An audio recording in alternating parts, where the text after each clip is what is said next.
সুন্দর হলেই হয় না, যদি বাবার আজকে টাকা থাকতো তাহলে আমার বিয়ে শাদী হয়ে যেত, আমার চাহিদা থাকতো, আমার এত কষ্ট হতো না।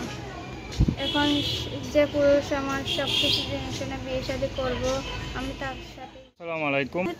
তো দর্শক দেখতেই পাচ্ছেন আমাদের সামনে এক আপু দাঁড়িয়ে আছে, আমরা তার গল্পটা শুনবো, জানবো আপু কেন আমাদের ইউটিউবের মাঝে আসলেন, তিনি কি বলতে চান। আপু আসসালামু আলাইকুম, ওয়ালাইকুম সালাম। কেমন আছেন? এই তো আছি কোনো রকম। নাম কি আপনার?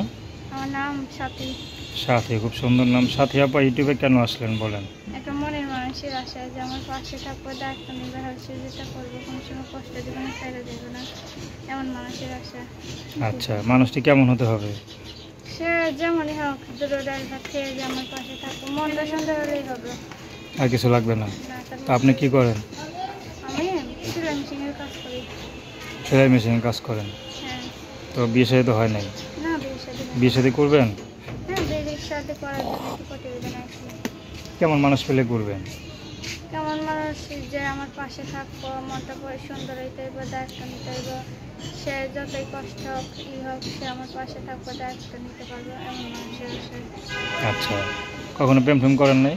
না, প্রেম ভালোবাসা করি নাই। এত ইয়াং বয়স, এত সুন্দরী মেয়ে, তারপরে প্রেম ভালোবাসা করেন নাই? প্রেম ভালোবাসা না করে কি থাকা যায়? প্রেম ভালোবাসা করে দুই মুঠো খাইতে পারেন না, দুই বেলা আবার প্রেম ভালোবাসা করার টাইম আছে নাকি? আচ্ছা, তা কে যদি এখন প্রেমের অফার দেয়, প্রেম করবেন না বিয়ে করবেন? না, বিয়ে করতে চাই, প্রেম আর করবো না। গরিবদের কি প্রেম মন নাই? না, মন আছে, মন আছে, এখন আর নাই। এখন আর নাই, মানে কষ্ট কষ্ট সব শেষ হয়ে গেছে নাকি?